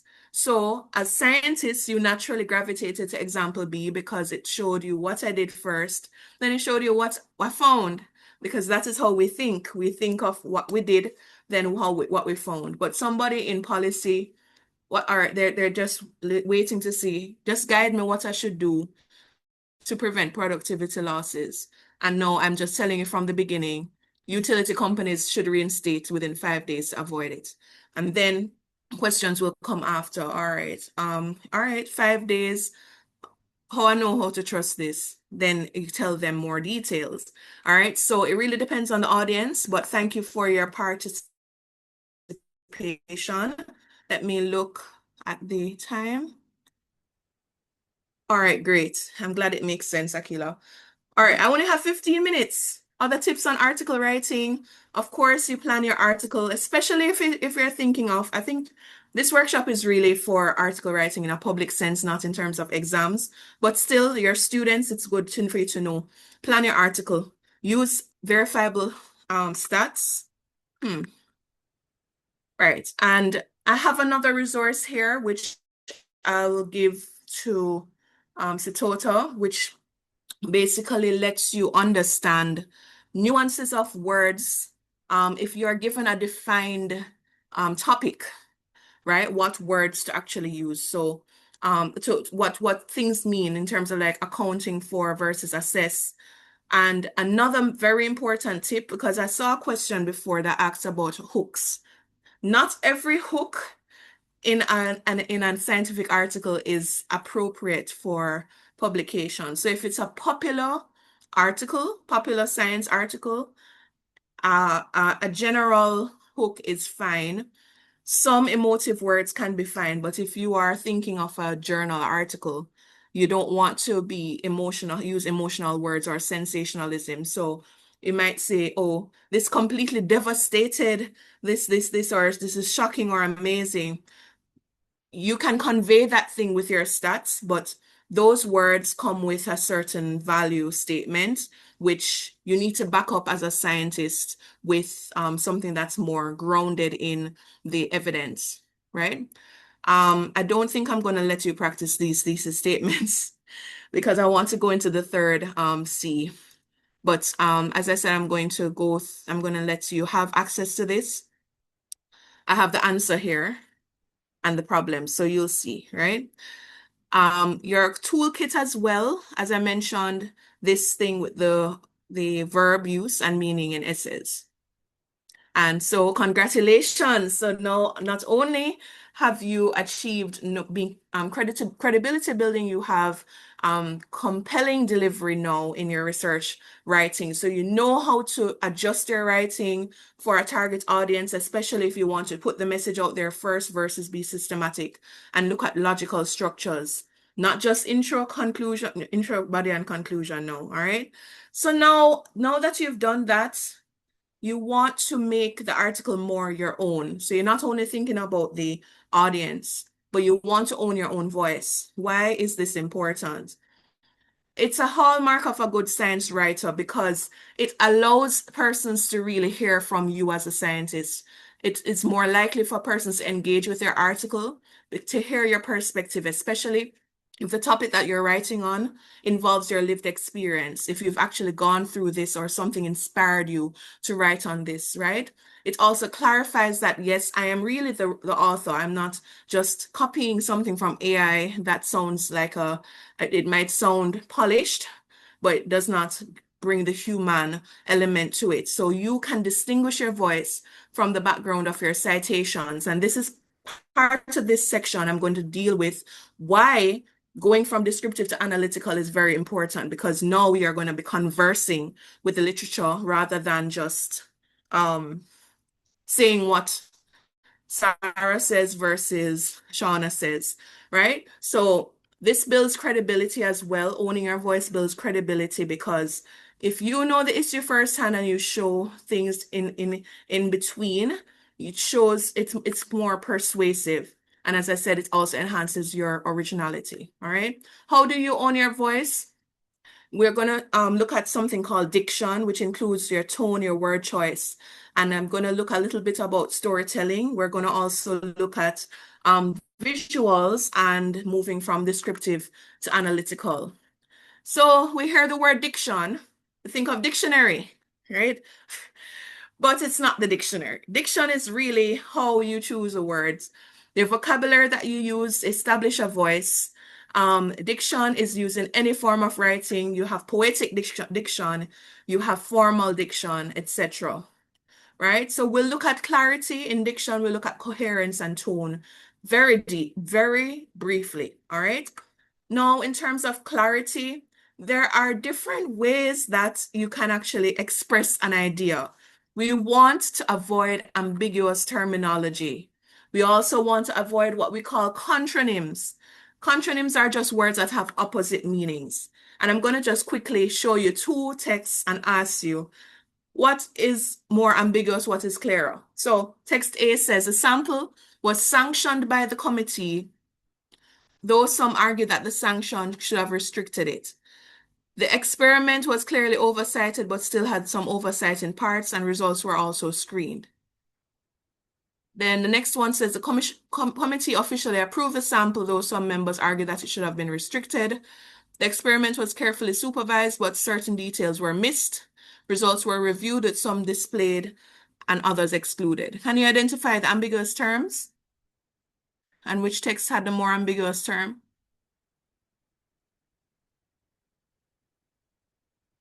First one is less clear. Thank you.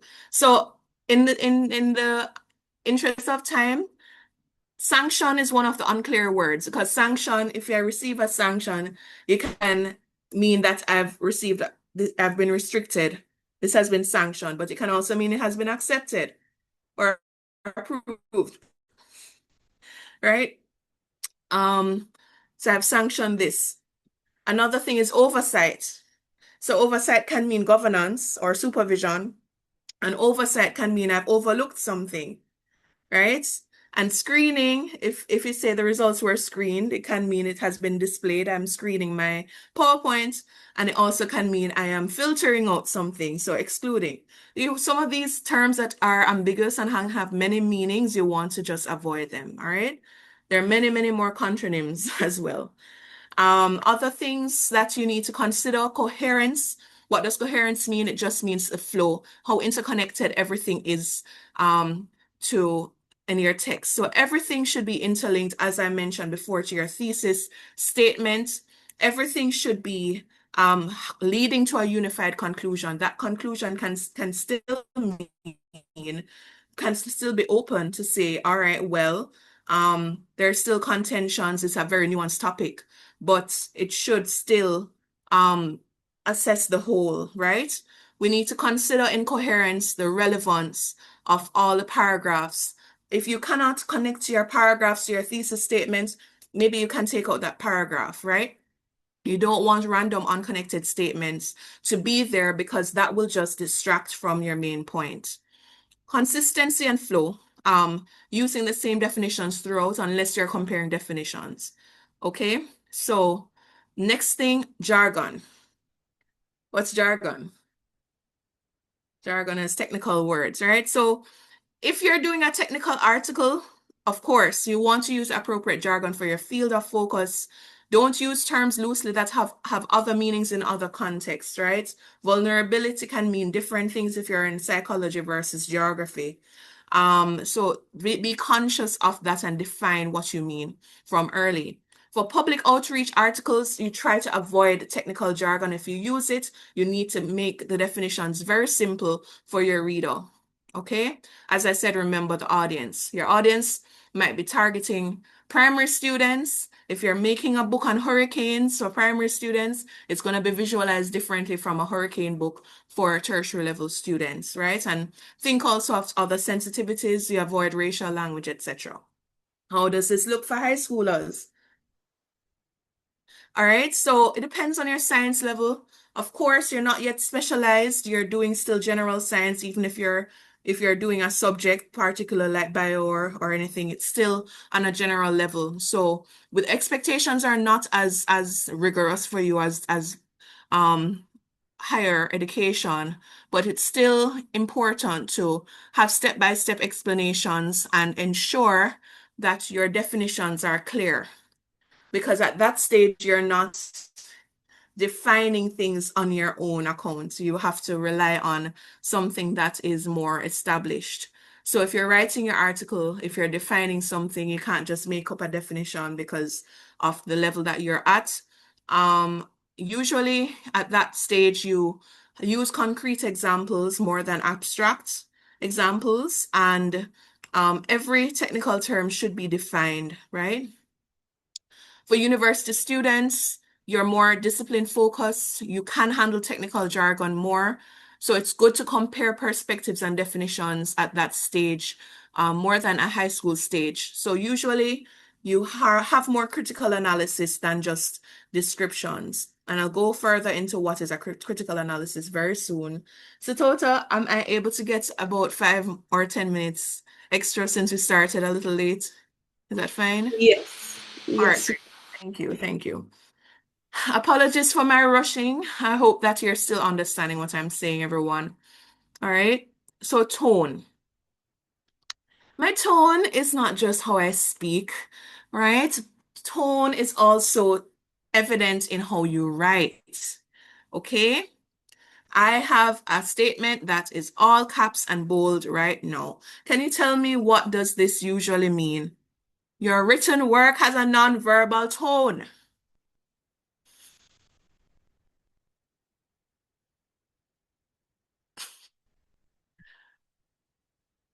Nobody. Why is Sarah shouting? Shouting. Thank you. Yes, why is Sarah shouting at me? Okay. Yes, you are correct. Okay, so you don't want to write your article like that, okay? I know persons who text like that, by the way. But anyway, there are differences between clear speaking and clear clear writing as well, right? Oftentimes when we speak, we're more informal, we're more engaging, and you might use things like or so, but you don't usually have that translated into your writing, especially in academic context, it's more formal. So if you're going to be writing in an academic context, you usually use the third person. So if you're referring to yourself, you say the researcher did this rather than say I did this. You do have some qualitative journals, for example, that still might accept a first person account, but you're not as personalized, depending again on the genre of your work, right? So let's look at that genre. So if you're doing science magazines, of course, you can be more informal depending on what the trends are in that magazine, and creative outlets as well. But for more academic work, you should bear in mind, we don't usually use, for example, contractions like isn't, or didn't. You also avoid emotive tones, so you overuse exclamation marks, unless you're reporting speech from interviews.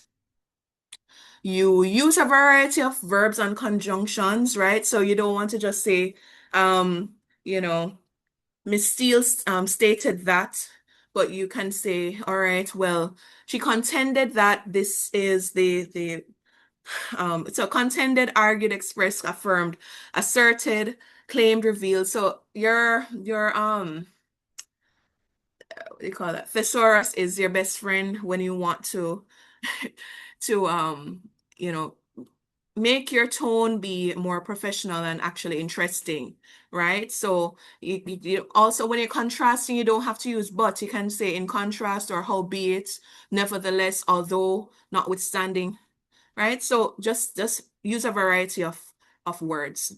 So in our science writing, storytelling is an extremely useful approach to communicate research effectively. What is storytelling? We've read stories, especially as children. There's usually a narrative to it, right? So you usually contextualize it with something, start out with something, and you come back full circle, end it with that, right?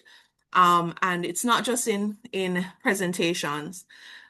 Just because of time, I'm gonna just go into it rather than ask. So, how do you use storytelling in science writing? Remember ACE, ACE. So again, you see the attention grabbing, clear messaging, and then engaging.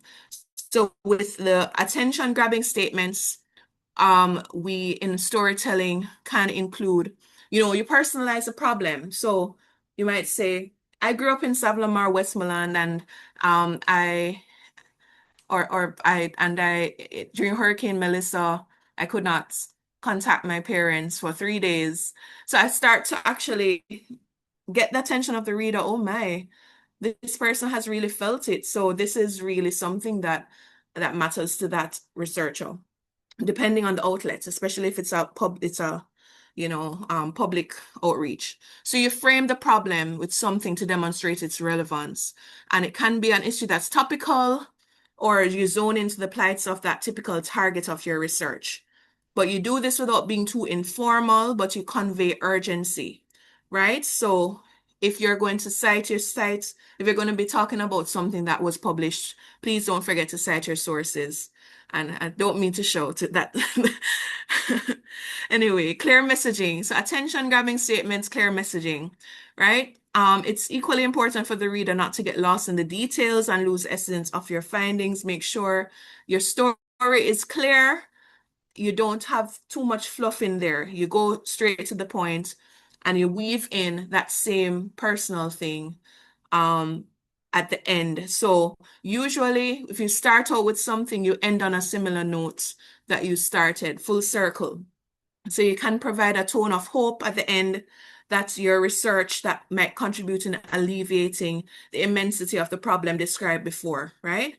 So I might talk about utility restoration and how my research worked and that hopefully if they implement this, you won't have to experience that shock of not being able to contact your relatives after a hurricane in the future, something like that, where you go back, you try to touch there. So you're sealing the story.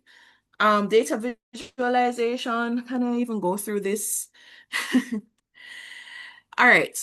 Data visualization, I'll just probably spend 2 minutes on this quickly. It has explanatory value, summative value. It can be photos, it can be based on statistics, but it can help to clarify communication. But if you choose the wrong visuals, it can also be giving the wrong message. There is a book here called How to Lie with Statistics, and it's very interesting to see how statistical representations in graphics can actually model the message rather than clarify, right? So not only in terms of inconsistent formatting, but you might have missing labels or axes. I'm going to just run through these things. So you might have this break in the graph, which sometimes we do, for example, in physics, but you have to interpret these things with caution because it can make some parts of the graph look exaggerated versus not, right? Another thing, similarly, look at where whether if you're comparing two graphs, look at whether the axes are having the same scale. If they're starting at the same level, even if they have the same shape, they might not actually be at the same rate. So you cannot compare these properly, even though it's the same variable temperature. But this one starts at 52 to 68, and this one is 67 to 81. Different scales, right? So both look almost identical when they're not. So these are some things to look for. As I said, I'm not going to go through all of these, but there's so many different ways graphs can mislead. This looks very similar to same data, but because graph A started at 81 and graph B had started at from 0 to 20 at the same level, the distance between 2007 to 2008 looks far greater in the first graph than the second graph, even though they're showing the same data. So these are things to be mindful of when you're writing your articles to ensure what you're looking at is valid, okay? Formatting, of course, that's one of the final things to do. That's very important for aesthetics and also for academic standards. And I'm going to also leave a resource for looking at the readability of your work to different audiences. This is called Hemingway, the Hemingway app. And I had actually put in one of my recent articles, and unfortunately, I had a failing grade if I'm aiming for grade 9. Most of my sentences were deemed hard to read. And so you can use this tool to actually look at, if I am going to write an article for this particular grade level, Hemingway app is a good place to start to see, am I using too much jargon? Am I clear to my intended audience? The final section, which I really want to get through, I think I'm going to go into about 410, is from descriptive to analytical. We're putting everything together now, all right? Why is this important? And what's the difference? When you're looking at descriptive writing, you're just looking at what was done. You're just saying what was said, who said it, and just looking at observation. With analysis, you're engaging what you're reading and what you're writing. You're actually reflecting on it actively. So you're looking at, why does this matter? So, you know, what was said, but why does it matter? How does it connect? What does it imply? So you're basically, I remember one of the first times I was really critiqued in terms of my literature review. The lecturer told me to converse with my sources. So I'm basically looking at my sources, I'm writing and putting them together, pooling them together, and I'm supposed to have a conversation with my sources, right? We're not crazy, but we're looking and trying to see what, how does this all fit together? And you're finding your voice in the middle of it. All right, so we're looking at two examples, and I want you to identify which one is descriptive, which one is analytical. The first example says several studies have examined the impact of violent crime on local business activity in small island developing states. Second example says while prior studies acknowledge crime's effect on business activity, few distinguish between short-term disruptions and long-term investment deterrence, leaving a gap that this paper addresses through Jack's Hill case study. Yes, thank you. Example 1 is descriptive. You notice that both of them acknowledge that there have been different studies looking at the impact of crime, but example 2 doesn't stop there. Example 2 tells a nuanced story. What is a difference in the study's findings, and they found the gap and connected it back to your own objective. Why are you going to address this? Because this and this, even though you're saying, yeah, they have this background in several studies, but I'm going to look at it in a deeper level, all right? So you're looking and analyzing while you write. So you're not just describing what's there, you're looking at how it connects. There are 7 practical steps for how to move from descriptive to analytical writing. Again, we talk about the gap identification. We're not just going to summarize, we're going to converse with it. So what is missing? What is contested? What is unresolved? So you're not going to just say, as I said, he stated, she stated. You're going to look at the strengths and weaknesses of what was published there. So in practice, you can write 1 sentence per source that highlights its limitation or unanswered question. So you can say, well, Shauna Lee contended that whatever source or that's soil erosion is not as big of a problem in the southern Jamaica as northern Jamaica. But then you looked and you saw a limitation in what her study was. So you write a reflection after you describe. That way you're actually starting to analyze what actually was not covered, and so you can build on that. So you are actually conversing with the data. You should have done this, Shauna Lee, as a thing, or you should have done this, Sarah, as this. And so I will, in my research, deal with this gap. So after you identify the gap, you can group it by theme. So you don't do one whole paragraph describing what Buckland-Reynolds published. You try to put together similar studies into categories. So you might have a whole paragraph on drought impacts and look at the similarities and differences between the published studies. So you're grouping them now. So you're not just describing, you're comparing, right? So, and again, I have comparing and contrasting, looking at the disagreements, looking at the agreements, right? And so you say what might explain the divergence, all right? So now we're at number 4, you're highlighting implications. You move beyond just describing what was done to why it matters. So again, you add an informed interpretation. So yeah, I don't have to go into the example. So the key questions is say, what does this imply? So again, as I said, you're conversing with their literature. All right, so this is what you said, Rainy. What does this mean to my context then? I'm going to write a sentence reflecting on what does this mean for me? How does this perspective compare to others? Why does it matter? Again, connect to your research because again, you want your voice to be heard. End each section by linking back to your study. So this gap justifies my focus on this, right? So you make your voice visible by connecting back to your research. The next way to move from descriptive to analytical is using the analytical verbs. So as I said, move away from states, go to challenges, demonstrates, contradicts. So you're actually starting to critique what you're writing. You're not just reporting. You're putting in your perspective into it, right? And also, again, treat this as a mini argument. This is a claim, and you have the evidence of that claim that they give. And then you put in, this is the implication for my study. So now you're more analyzing, right? If you want to go in publishing peer-reviewed literature, being analytical is very important. And I have here just listing some of the criteria that we have to use So as I said in the introduction, I'm one of the editorial associate editors of the Weather, Climate and Society Journal. These are the literal questions they give us to assess articles. So are there alternative explanations explored? Are there biases, limitations, and assumptions clearly stated? Do conclusions follow from the evidence? Is the methodology explained so that it can be tested by others, right?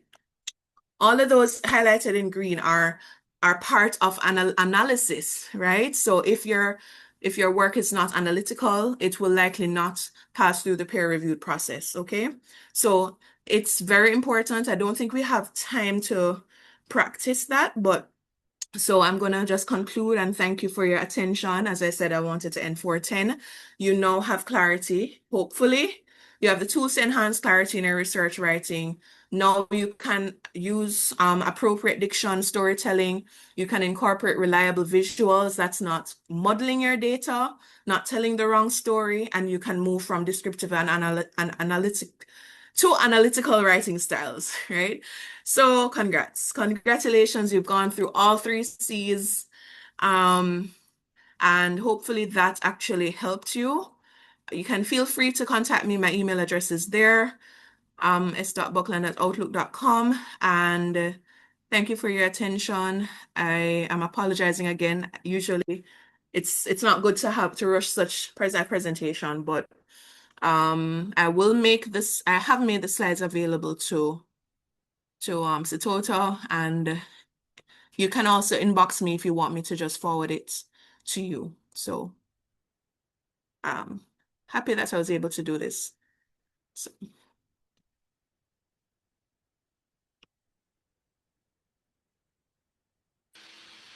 Dr. Buckland, round of applause, everyone. I know that you guys are all clapping. This was a very, very informative session. I think the slides reflect how much effort needs to go into scientific writing. Like, it's not something that you can just watch a YouTube video and do. Like, it's something that requires a lot of thought and effort, and this presentation reflects that. I really wish we could have sat here. We could have, been in person where we can write, but this was really good. I'm sure that I know everyone learned something. So I know you guys learned something. So we want to say thank you, Dr. Reynolds. I did have some questions. This will be the Q&A section. So if anyone has questions, you can ask right now. I got some questions for you earlier for someone that had to leave. So I'm going to ask those, but in the meantime, if anyone has questions, please, you can raise your hand or drop them in the chat. But I got 2 questions for you earlier. So okay. One was, how does one become a research analyst for a governmental body? So that's basically a career. Really well, yeah. I applied to an advertisement. Okay, all right. So I completed my PhD in a scientific discipline, and because of my experience I also did like some project management certifications. So just look out for advertisements and just keep your profile updated, where you have the skills and you connect your skills with the needs of that ministry, because every ministry has a different need. So yeah, I applied like anyone else. It wasn't through connections. I didn't know anybody, but I'm grateful I got through. I'm no longer in government. I had moved for personal reasons, but I definitely learned in my time there. And it was definitely something that has built me to see another perspective, because most scientists, if not all of us, want some connection between what we're doing and something that's in practice and implemented. So it was a good experience. So just keep your profile up in terms of, knowing the cutting edge technologies, knowing, positioning your research to where you want it to be. So if you're in climate change, you might want to look look out for what are the trends in that climate change ministry, environment ministry, or whatever like that. So connections on LinkedIn are good, but that wasn't the way I got in. I just saw an advertisement and I crafted my cover letter showing the relevance of my expertise to what they were looking for. Okay. Your second question was, what governmental policies did you contribute to as it relates to research? Okay, well, I wouldn't necessarily say it's policies that I had contributed to per se. Um, Although I have been involved in different working groups. So with the Comprehensive Disaster Risk Management Policy, I was part of a youth cohort that contributed comments. But when I was in government, I did research on after Hurricane Beryl, similar to what I was showing, looking at factors that influence productivity losses in terms of utility restoration time. I had that research that was what do you call it now? It was accepted through the PIOJ in their growth inducement program. And that program is actually going to guide the next 4 years of policy priorities. But there are some other processes that I'm still working on, even though I'm not in government, but because it was I still have something pending to give them, but it was accepted, so that's in process. So there are many different ways you can contribute if it's not just my experience you want, but there are several youth-based organizations that exist. See the Caribbean disaster or not youth knowledge, what is it called again? CDKYN or something like that. Youth Network. There are different other organizations that do lobbying efforts, advocacy that can reach policymakers' ears. So just look out for networking opportunities and join them. That will also give you some say in terms of policy contributions. Okay. Thank you, Dr. Buckland. So if no one else has questions right now, this is a recording, thankfully, because I know a lot of people weren't able to make it today. So I'm sure they can rewatch the recording because you were very clear. And I feel like the questions that you asked, they could answer as well in their own time. So thank you for that.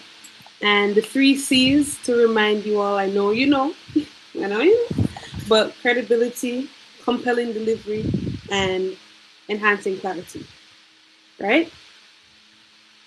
So I will make the presentation available because, surprise, surprise, a part of this project is a STEM article writing starter pack. So this recording will be a part of it. Key points from this presentation will be a part of it.